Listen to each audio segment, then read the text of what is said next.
가끔은 이런 생각이 듭니다. 왜 나만 이 자리에 멈춰 있는 걸까? 모두는 어디론가 나아가는 것 같은데 나만 제자리 걸음을 하고 있는 것 같을 때가 있죠. SNS를 열면 친구들은 여행 중이거나 누군가는 승진했고 누군가는 결혼했대요. 나만 이대로 멈춰 있는 것 같고 나만 초라한 것 같고 나만 실패한 것 같고 아무도 내 마음을 모른다는 생각이 들고 이제는 나조차 나를 응원하지 못할 때가 있습니다. 하지만 오늘 이 이야기는 당신의 그 멈춰진 마음에 조용히 말을 걸어보려 합니다. 왜 우리는 그렇게 느낄까요? 왜 이렇게 뒤처진 것 같은 감정이 자주 찾아올까요? 그건 어쩌면 우리가 남과 나를 계속 비교하고 있기 때문일지도 몰라요. 그리고 그 비교는 우리를 점점 더 조급하게 만들고 작게 만들고 불안하게 만듭니다. 하지만 그건 당신이 부족해서가 아니라 이 시대가 끊임없이 우리에게 속도를 강요하고 있기 때문이에요. 누구보다 빨리 달리라고, 멈추면 안 된다고, 그리고 절대 뒤처지면 안 된다고 말하니까요. 그 말들 사이에서 우리는 자꾸만 남을 보게 됩니다. 그리고 그 남의 삶을 기준 삼아 지금의 나를 평가하게 되죠. 그런데 말이에요. 진짜 중요한 건 나는 정말로 지금 뒤처진 걸까라는 질문입니다. 혹시 우리는 나의 길을 걷는 것이 아니라 남의 길에 나를 끼워 맞추고 있는 건 아닐까요? 당신의 속도는 당신의 생애에서 가장 적절한 걸음일지도 모릅니다.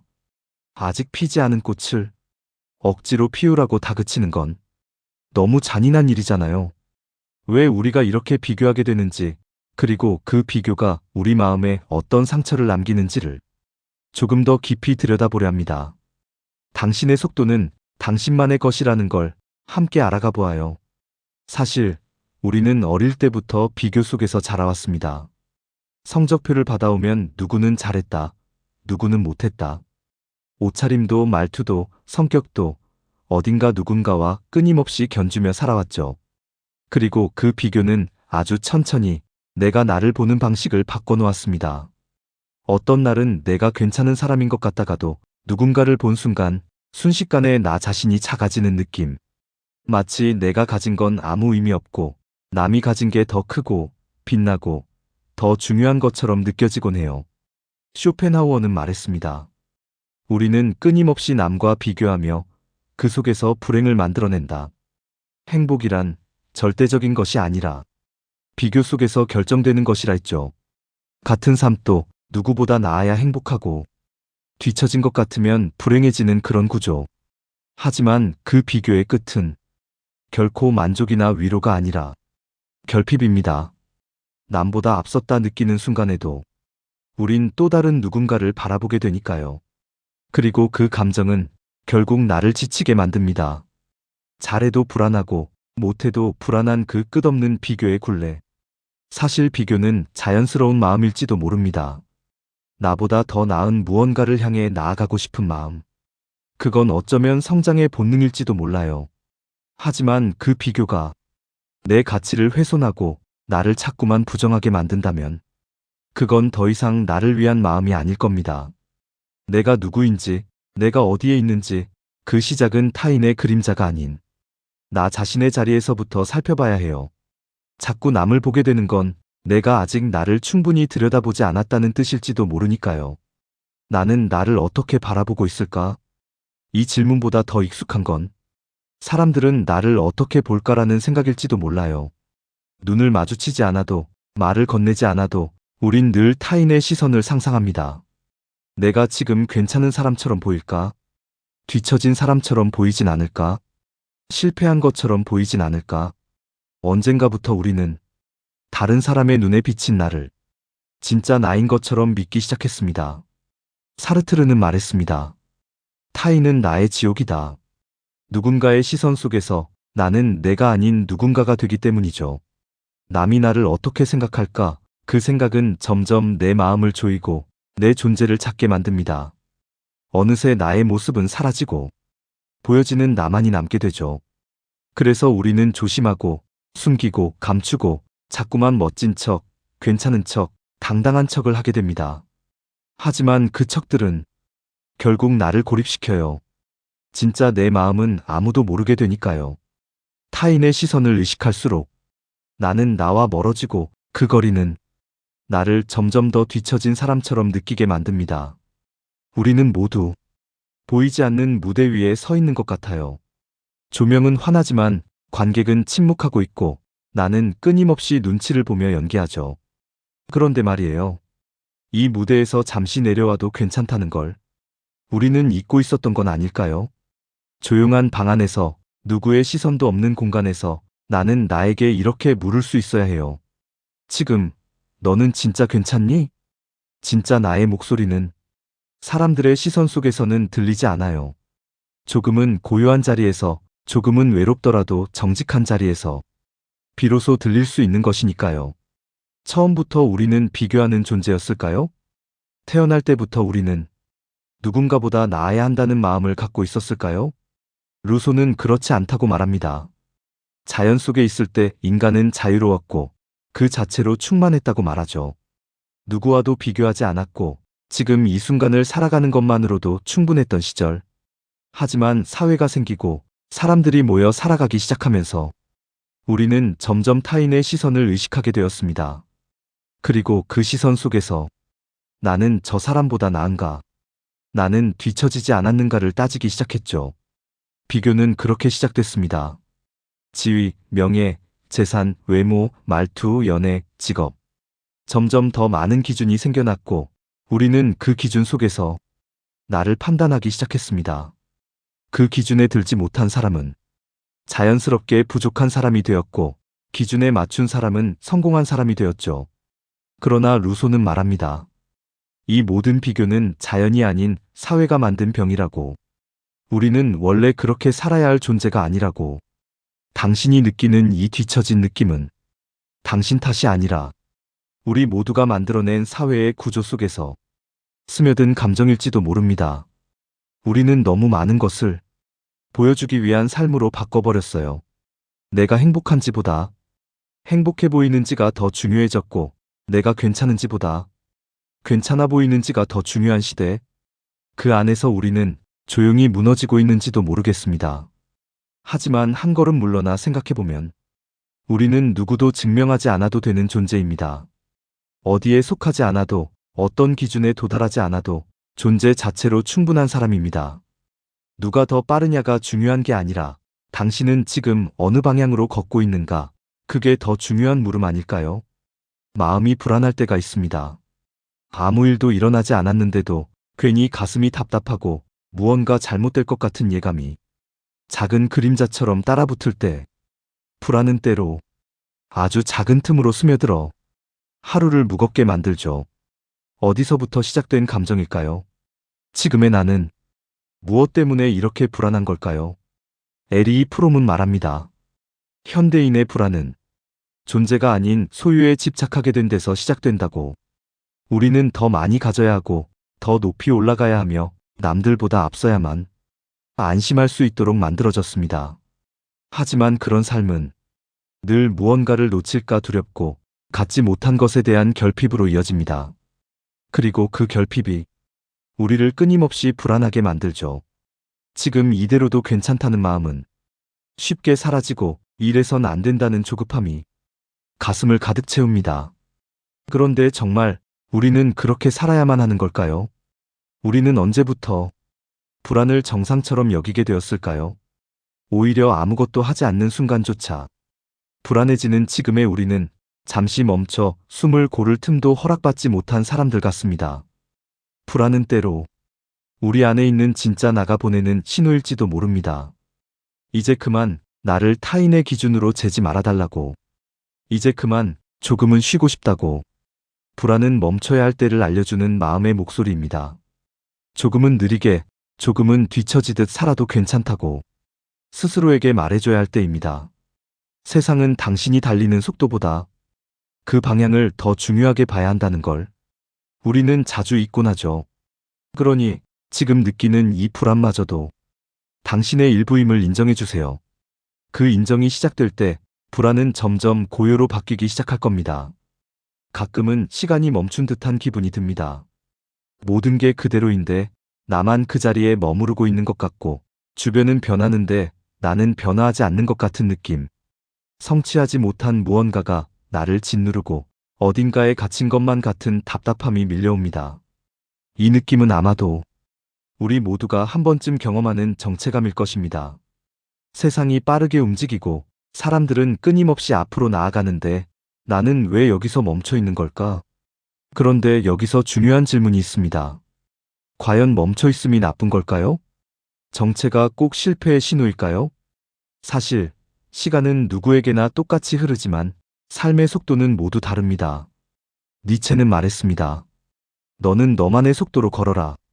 우리가 남들과 비교할 때 그 속도를 잊고 그저 빨리 가야 한다는 압박감에 시달립니다. 하지만 나만의 리듬이 있습니다. 내 안에 흐르는 고유한 시간이 존재합니다. 그 시간을 인정하고 받아들일 때 비로소 우리는 진정한 평화를 맞이할 수 있습니다.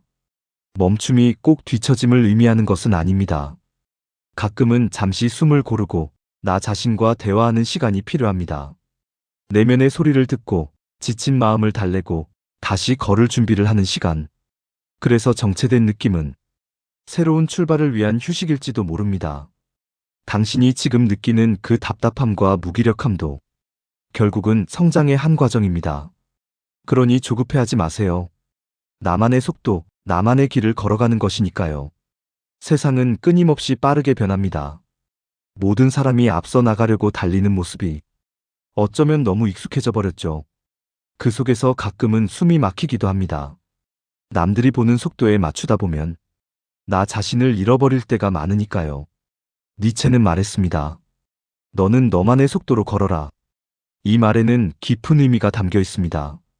남과 비교하지 말고 다른 이들의 길을 억지로 따라가지 말고 당신만의 리듬과 길을 찾으라는 이야기죠. 우리 각자는 각자의 고유한 운명을 가지고 있습니다. 그 운명을 따라 걸을 때 비로소 진정한 자신이 되어갑니다. 남들이 너무 빠르게 가도 조급해하지 않아도 됩니다. 천천히 그리고 확실하게 나아가도 괜찮습니다. 니체는 우리에게 용기를 줍니다. 그 누구도 대신할 수 없는 단 하나뿐인 나의 삶을 살아가라고. 뒤처진다는 느낌은 사실 타인의 눈에서 비롯된 환상일 수 있습니다. 진짜 중요한 건 내가 어디로 가고 있는지, 어떤 사람이 되고 싶은지입니다. 당신의 속도는 당신의 삶을 위한 완벽한 속도입니다.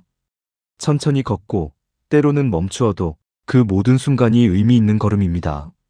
그러니 이제 더 이상 남과 자신을 비교하지 말고 당신만의 길을 걸어가기를 바랍니다. 우리는 자주 주변의 평가에 내 가치를 맡기곤 합니다. 누군가가 나를 어떻게 보느냐에 따라 내 마음이 오르락내리락 하기도 하죠. 잘했어. 라는 칭찬에 마음이 뜨거워졌다가도 그 정도밖에 안 돼? 라는 말에 무너질 때가 있습니다. 그런데 정말 내 가치는 외부의 평가에서만 오는 걸까요? 에리 프롬은 말합니다. 우리는 남보다 나은 존재가 되기 위해 존재하지 않는다. 우리는 단지 존재하기 위해 존재한다. 내 가치는 내가 누구인가에 달려 있습니다. 내가 무엇을 소유했는지가 아니라 내가 어떤 사람인지가 더 중요하다는 이야기입니다. 그러니 남의 기준에 맞추려 애쓰지 말고 내 안의 소리에 귀 기울여야 합니다. 내가 나에게 주는 인정과 사랑이 가장 강력한 가치의 근원이니까요. 남들이 뭐라고 하든 내가 나를 존중하고 사랑하는 순간 그 가치는 변하지 않습니다. 세상이 아무리 빠르게 변해도 내 안의 가치만큼은 흔들리지 않는 중심이 되어줄 것입니다. 그래서 우리는 오늘도 나 자신에게 묻습니다. 나는 지금 나 자신을 충분히 사랑하고 있나요? 그 대답이 당신이 걸어가는 길의 빛이 되길 바랍니다. 우리는 늘 더 나아지기를 바랍니다. 더 잘하고 더 많이 이루고 더 멋진 사람이 되고 싶어 하죠. 하지만 그 과정에서 지금 이 순간의 나를 인정하는 일은 어쩌면 가장 어려운 일일지도 모릅니다. 나는 지금 이대로 괜찮은 걸까? 그 질문이 마음 한켠을 계속 맴돌 때가 있습니다. 많은 철학자들은 말합니다. 우리 존재는 그 자체로 이미 완전하다고. 내가 가진 결점과 부족함까지도 나를 이루는 소중한 부분이라고. 우리는 완벽하지 않아도 좋습니다. 실패하고 넘어져도 그대로의 나로 충분합니다. 자기 자신을 사랑하는 것은 커다란 용기가 필요하지만 그 용기를 내는 순간부터 우리 삶은 조금씩 달라지기 시작합니다. 내 안에서 나를 받아들이는 소리가 조용히 퍼져나가고 그 소리가 우리를 치유합니다. 그렇게 지금 이 순간 나를 충분히 사랑하는 것이 어쩌면 가장 진실한 성장의 시작일지도 모릅니다. 가끔은 모든 것이 무의미하게 느껴질 때가 있습니다. 내가 하는 일이, 내가 살아가는 하루가 아무 의미도 없는 것처럼 허공에 흩어지는 듯한 느낌. 이런 허무함은 때로 우리를 깊은 고통 속으로 끌어당깁니다. 그렇다면 의미 없음이라는 이 감정은 어디에서 오는 걸까요? 철학자들은 허무주의라고 불렀습니다. 삶의 근본적인 의미를 찾지 못하는 고독과 절망의 상태. 하지만 허무주의는 단순한 절망만은 아닙니다. 어떤 이들에게는 새로운 시작을 위한 깨달음이 되기도 합니다.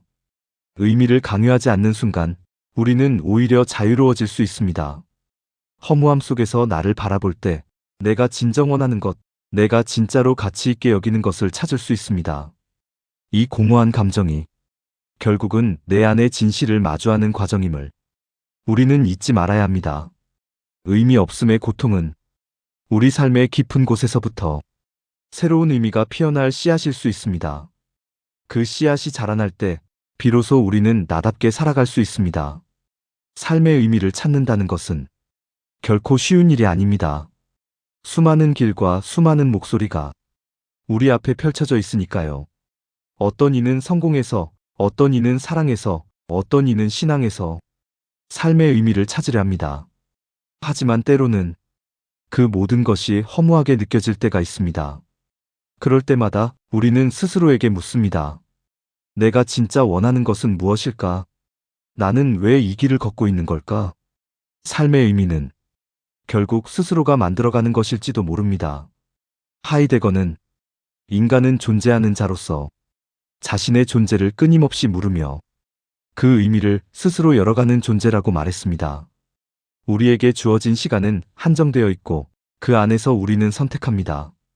어떤 삶을 살아갈지, 어떤 의미를 부여할지.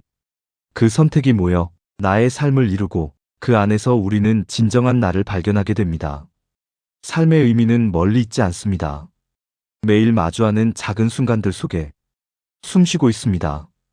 때로는 그 의미가 흐려지고 의심스러울 때도 있겠지만 그 모든 여정이 모여 우리 삶의 의미가 되어갑니다. 가끔은 내가 도망치고 있다는 생각이 듭니다. 마주해야 할 문제, 피해야 할 아픔, 그리고 감당하기 어려운 감정들.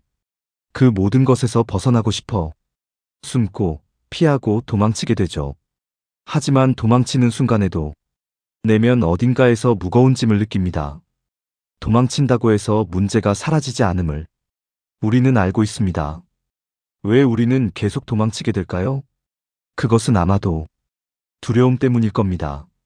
두려움은 우리를 움츠러들게 하고 용기를 잃게 만들죠. 하지만 용기는 두려움이 없는 상태가 아닙니다. 두려움에도 불구하고 한 걸음 앞으로 나아가는 힘입니다. 실존주의 철학자 키르케고르는 용기를 삶의 비극 속에서 피어나는 꽃이라 표현했습니다. 도망치지 않고 마주할 때 비로소 우리는 진정한 자신을 만날 수 있습니다. 도망치는 나를 탓하지 말고 그 마음도 인정해 주세요. 그 두려움 속에서도 조금씩 아주 천천히 걸어가도 괜찮습니다. 우리는 모두 자신만의 속도로, 자신만의 방식으로 용기를 배워가는 중이니까요. 우리가 세상을 바라보는 방식은 우리 마음의 거울과 같습니다. 그 거울이 어떻게 빛나느냐에 따라 세상의 모습도 달라 보이지요.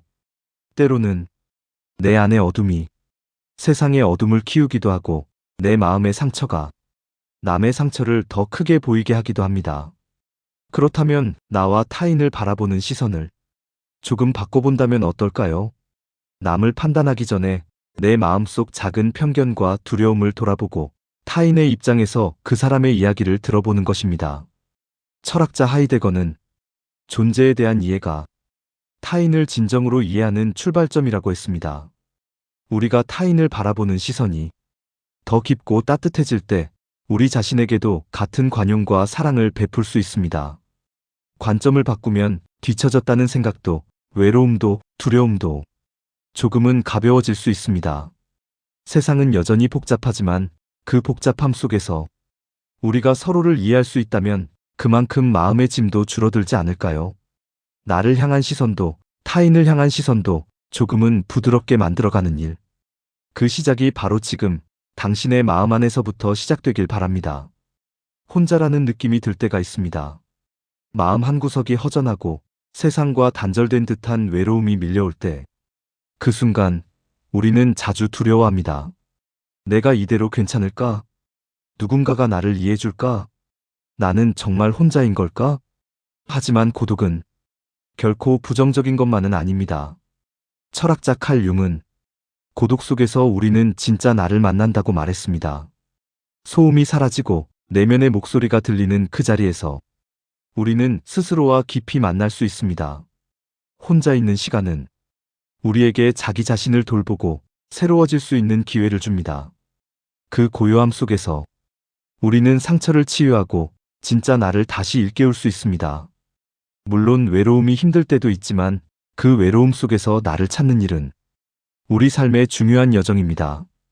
혼자라는 느낌이 들 때 그 고독을 두려워하지 말고 조금은 친구처럼 대해보세요. 그렇게 스스로와 함께하는 시간을 천천히 따뜻하게 쌓아가길 바랍니다. 지금 이 순간 우리 모두는 참 많은 것을 견뎌내고 있습니다. 뒤처진 것 같은 느낌, 불안과 외로움, 그리고 나를 향한 의심과 두려움. 그 모든 감정은 당신이 혼자가 아니라는 증거이기도 합니다. 이제는 내 마음 깊은 곳에서 나를 껴안아줄 시간입니다. 스스로에게 이렇게 말해보세요. 괜찮아, 잘하고 있어. 너는 그 자체로 충분해. 너의 속도와 방식 모두 소중해. 자신을 사랑하고 받아들이는 일은 결코 쉬운 일이 아니지만 그 한 걸음이 우리 삶에 진정한 평화를 가져옵니다. 부드러운 손길로 내 안의 상처를 어루만지고 마음의 무거움을 살며시 내려놓는 시간. 그 안에서 우리는 다시 일어설 힘을 얻습니다. 당신은 이미 충분히 가치 있고 존재만으로도 빛나는 사람입니다. 이제 그 모든 무게를 잠시 내려놓고 나 자신을 꼭 안아주세요. 그 순간이야말로 우리 삶의 새로운 시작이 될 것입니다.